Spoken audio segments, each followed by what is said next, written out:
The sea was restless that morning, waves crashing hard against the rocks as if trying to claw their way onto the land. Emma stood at the edge of the old wooden pier, her dress whipping in the salty wind, her eyes searching the horizon. She had grown up with the ocean's voice in her ears, the daughter of the lighthouse keeper who watched over this stretch of the New England coast. Her father, John, had always told her the ocean carried secrets. Some it gave back, most it swallowed forever. Emma never quite believed him until that day. Out beyond the foam, a broken rowboat drifted closer, spinning helplessly. Emma's breath caught when she saw the figure inside, soaked, weak, barely clinging to life. Without hesitation, she untied her father's small dinghy and rowed out into the furious water. Every stroke felt like a battle, but she reached him, pulled him into her boat, and rowed back to shore with a strength she didn't know she had. On the sand, the boy coughed seawater, shivering violently. His clothes were torn, and his hands were blistered raw. He looked no older than 16, only a little younger than Emma herself. She bent close, whispering, "You're safe now. You're on land." But when his eyes opened, storm-grey and full of shadows, he whispered something that chilled her. "They'll come looking for me." Emma froze.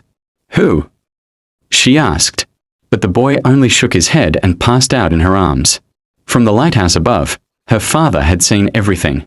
He came down with a blanket, helped Emma carry the boy inside, and lit the fire high. "The sea has a way of sending us what we don't expect," he said quietly, looking at the boy. "But sometimes, Emma, it also sends us trouble." Emma sat by the fire, watching the boy breathe.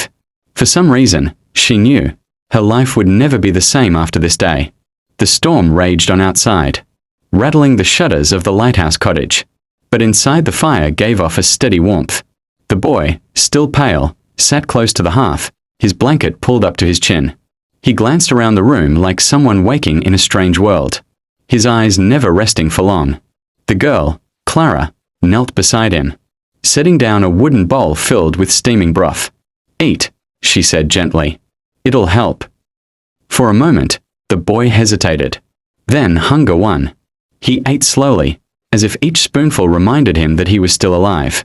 Her father, the lighthouse keeper, stood in the corner polishing the glass lens that gave their beacon its glow. He watched in silence, his rough hand steady, his eyes sharp. When the boy finally spoke, his voice was soft but carried the weight of something heavy. "My name's James," he said. "I shouldn't be here. My ship went down. My brother, he didn't make it." Clara's breath caught.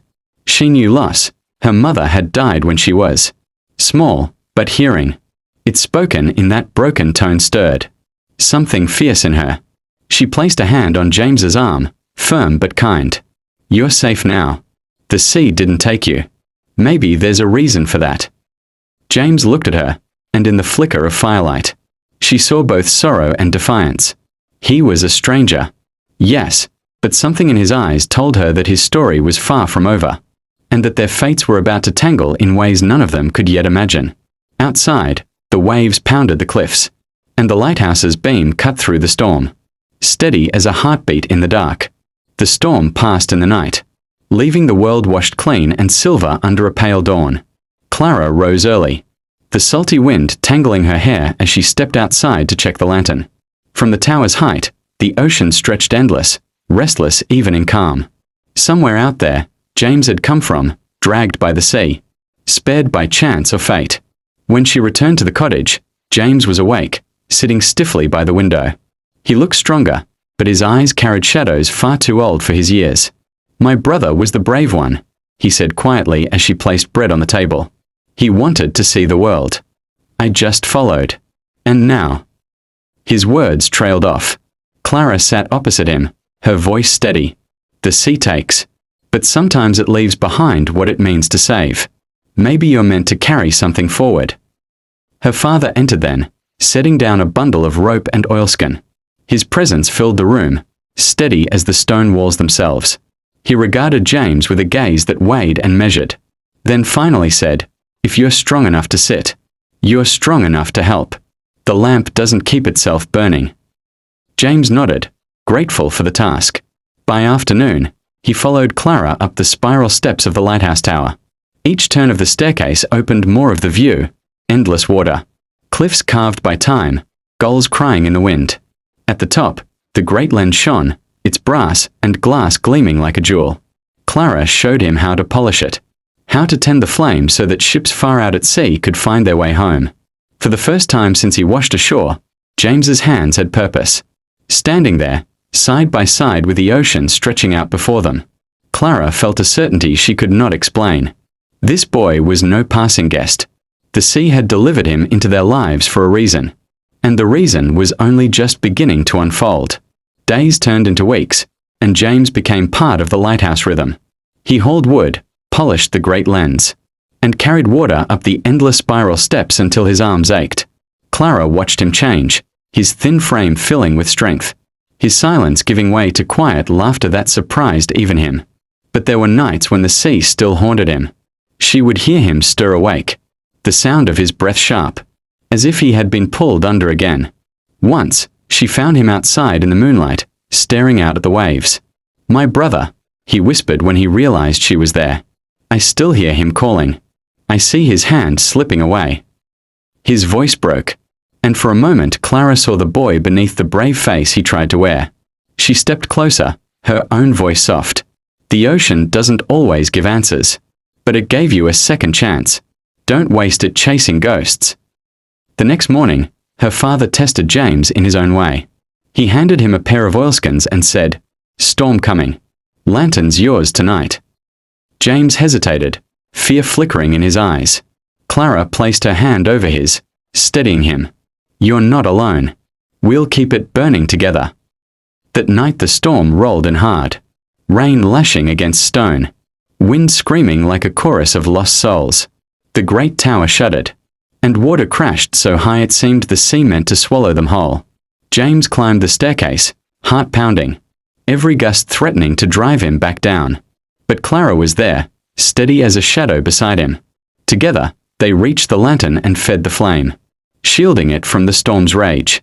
Out beyond the cliffs, through sheets of rain, the faint shape of a ship fought its way toward the beam. Without that light, it would have broken against the rocks. Because James held the lantern high, it found safe passage. When the storm finally broke, the boy who had washed ashore broken now stood taller than he ever had before. And Clara knew, the sea had not taken everything from him. It had left him the chance to become someone new. The morning after the storm, word spread quickly along the coast. Fishermen who had seen the beam cutting through the tempest came to the lighthouse, their faces full of gratitude. One man clasped James by the shoulders and said, "If not for that light, my boy and I would be gone. You saved us." James didn't know how to respond. The words felt too heavy, too large. For someone who had once believed he had no place in the world, Clara watched as a spark lit inside him, a new sense of worth he had never carried before. Her father noticed it too, though he said little. He only handed James a tool belt later that day and muttered, "If you're staying, you'd better learn to do things right." It was the closest thing to welcome James had ever received from an elder. He worked beside the old keeper, mending shutters, patching the roof, and helping to keep the logs of passing ships. Slowly, the bond grew, not just between James and Clara, but between James and the life he thought he had lost forever. Yet not everyone in the nearby village trusted the boy. Rumors stirred. He was a castaway, a stranger with no family name, no past to speak of. Some whispered he would bring bad luck, that storms followed him. Clara heard the whispers when she went into town for supplies, and she saw the way. James lowered his gaze whenever men's eyes lingered too long on him. That evening, she found him by the shoreline again, staring into the horizon. "They'll never see me as one of them," he said quietly. "No matter what I do." Clara shook her head. "They'll see you for who you are, not where you came from. You proved yourself in the storm. And if they can't see it yet, then we'll make them." For the first time since he had arrived, James smiled, not the hesitant, broken smile of a boy, but the steady smile of someone who had begun to believe in tomorrow. But the ocean is never silent for long. And on the edge of the horizon, sails appeared once more, dark, heavy, and heading toward the coast. The sea had not finished with James. The sails drew closer with every passing hour. From the cliffs, Clara and James could see the vessel cutting through the waves like a dark blade. It was not an ordinary trading ship. The hull was scarred, the mast patched with torn canvas, and the flag that snapped in the wind carried no colors of peace. The old keeper narrowed his eyes. "Pirates," he muttered. "Seen them before. They plunder what they can, leave ruin in their wake." James felt his chest tighten. A memory surged, men shouting, his own desperate hands clinging to a broken plank. The storm that had carried him to this very shore. Could this ship be the same one that had left him adrift? His fists clenched at the thought. That night, as the ship anchored near the cove, James made his choice. "I can't run," he told Clara. "If they're the ones who cast me away, I need to face them. If I turn my back, I'll never stop being the boy who washed up with nothing." Clara's eyes glistened in the lantern light. "Then you won't face them alone. This lighthouse is our home now. We protect it together." The storm lantern blazed once more, not to guide ships, but to signal warning across the coastline. Villagers gathered with torches and tools, rallying at the base of the lighthouse. When the raiders attempted to come ashore under the cloak of night, they were met not by silence, but by a wall of defiance, fishermen, women, and children standing shoulder to shoulder.